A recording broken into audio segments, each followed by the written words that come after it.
How long before the first data and information comes from this project? It's coming already, I guess. It's coming already. Those pathfinders, those little precursor guys, the spider one, they've had about 2,000 or so of those little spiders out there since this time last year, and so it's already generating data, and that data is flowing from the site down the fibre optic to here, to the Policy Centre, and then off to the various places around the world. And that's just a 1% little experiment, and it's already basically filled up the Policy Centre, right? So, it's, the ability of these things to produce data is rather amazing. So yeah, so we're in kindergarten with this kind of data volume. Yep. A question about the Big Bang, if I can. Yeah, sure. Over the years, we've heard how the estimate of the starting point started off like as big as a beach ball, and then it's got shrunk down to the size of a basketball. And I think Brian Cox the other day was talking about the starting point is the size of an atom. And how do we reconcile that with the density that we perceive in black holes that we know are at the centre of the galaxy? Sure. So this is hundreds of billions of these, and if you compacted them, you would have a size of a certain amount. Is it they're trying to, outdo each other in terms of extremity? A little bit. How small? So it goes back to the basic point I was trying to make earlier on, that when we try to think about the Big Bang, and in principle it can be down to the sizes of atoms, everything starts to break, okay, because it turns out you need an infinite force to change it, and you need infinite time to change it, and you need infinite amount of energy to change it. It doesn't work because we know we're here, something happened. So it's clear we've got something wrong. Something's wrong with our thinking about this early, very, very early stage of the universe. Maybe it's something really simple, like, well, the universe never actually started from something which was as small as that, and maybe it was bigger than that for some reason or other. Or maybe the universe, goes through these sort of bounces and things. It doesn't actually get to that small size ever. So there's a number of competing ideas, and all of those ideas have predictions, and those predictions can only be tested by doing something like SKA experiments. So we're on the way to find out, but at the moment we're all confused. Yep. Up to now, and this is very simplistic, I know, but astronomers have spent their time gazing into the sky with a telescope and spotting something, finding something, naming something, and analysing what they see. Yep. What's going to happen is that we're going to have so much data that no one person can look at all of the data all the time. Correct. Astronomy will change into gazing not at the sky, but gazing at bits of data and trying to find something different or a pattern or something that tells you something. Am I right? Or You are describing astronomy as it was. Bits of information You're coming at you every single second. Sure. You're describing what astronomy was like probably 20, 30 years ago. Sure. So 20, 30 years ago, we had lots of data getting spewed out of telescopes, and people spent a lot of their time processing the data and picking out objects that were interesting from on the computer screen and doing it that way. We can't do that anymore, not even that anymore, because the amount of data that the SKA generates, you could spend your entire life generating screens of pictures with. So to really get the information from the SKA, we have to teach machines to be astronomers. Okay? We actually have to teach these computer systems to be able to make decisions about the data they're taking. Now, that's possible. And in fact, it's an interesting possibility because everybody else in the world wants to do the same thing. Google want to figure out, what sort of milk you buy by figuring out, when you went to the supermarket, what was on the shelf. Figuring out stuff from data is what everybody's doing right now. And astronomy is probably the most challenging figuring out stuff from data problem. That's why other companies are interested in what we're doing. But it is, we have to get the machines to make some of the things happen. In other words, boil down this enormous bucket of data into a size where me as a human being can actually do something with it. But that means you're building, let's say, for example, to use an analogy, like an electrocardiograph that is looking at this data, looking for patterns or looking for something.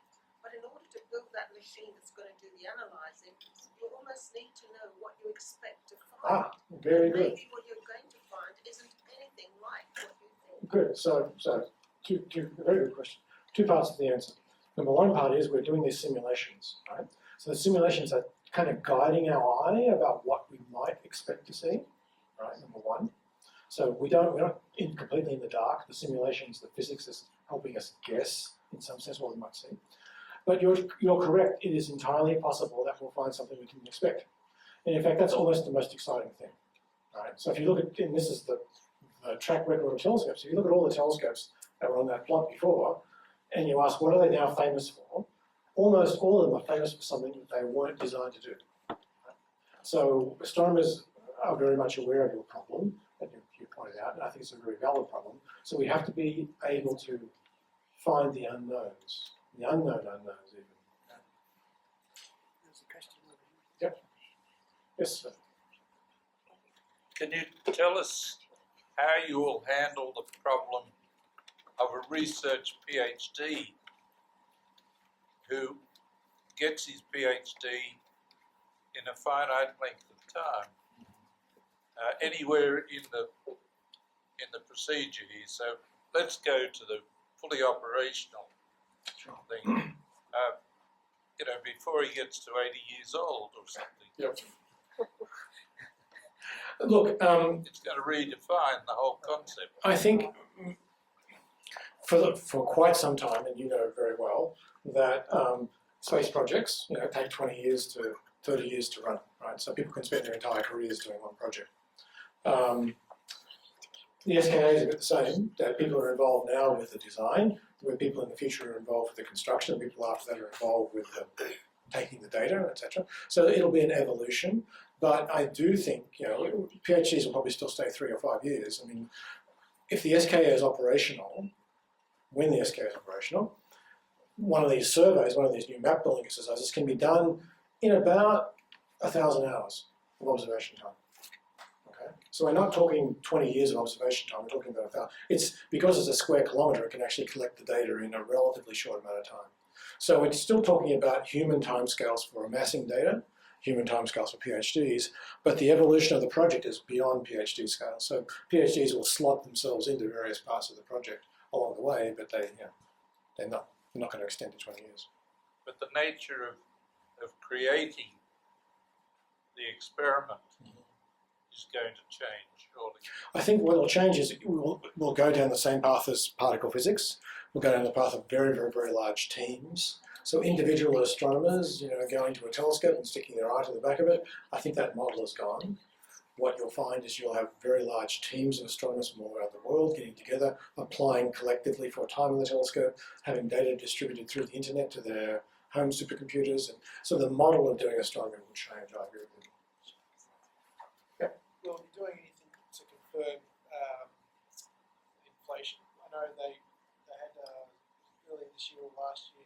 Yep. They were talking about that they confirmed inflation, but there's been some talk that maybe that was to do with dust closer to. Yeah. So exactly. The inflation is it's part of this story. Okay. So another part of the cosmic story is that at some point in the history of the universe, not only did the universe expand, but it expanded extremely rapidly. So there was an early phase which was extremely rapid expansion, then a next phase of sort of slightly slower expansion. That really rapid expansion is called inflation, and people want it for various reasons because it solves certain problems.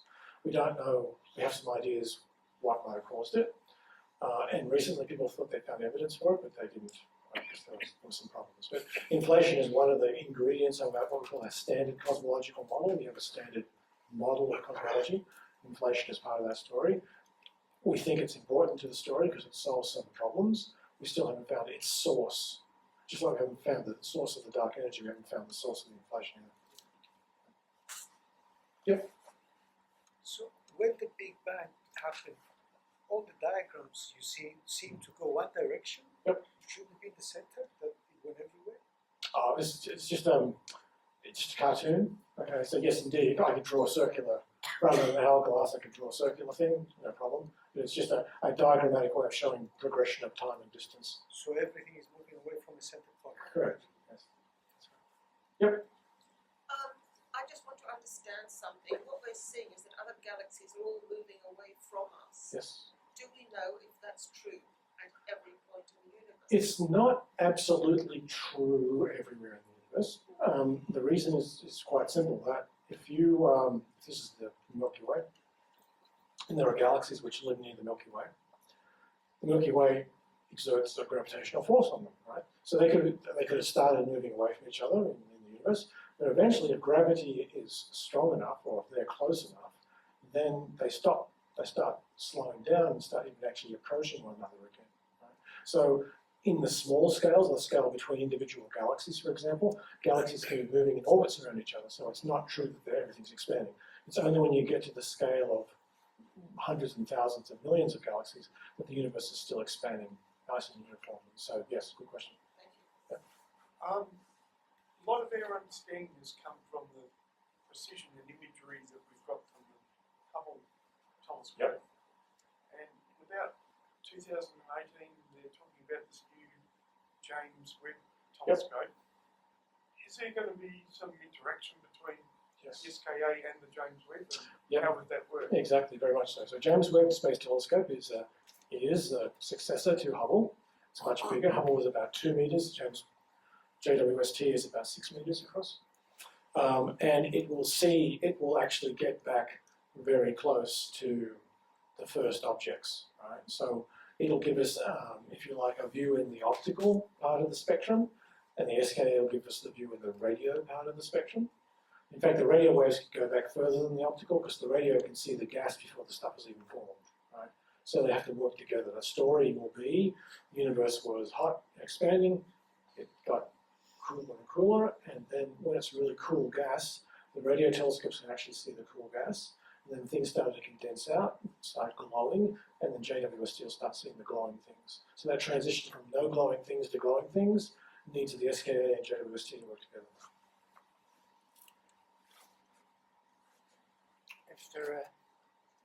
We'll make that the last question. Just one on the technology. I Sure. mean, given that it's 10 years before it's fully functional or Yeah, whatever, yeah.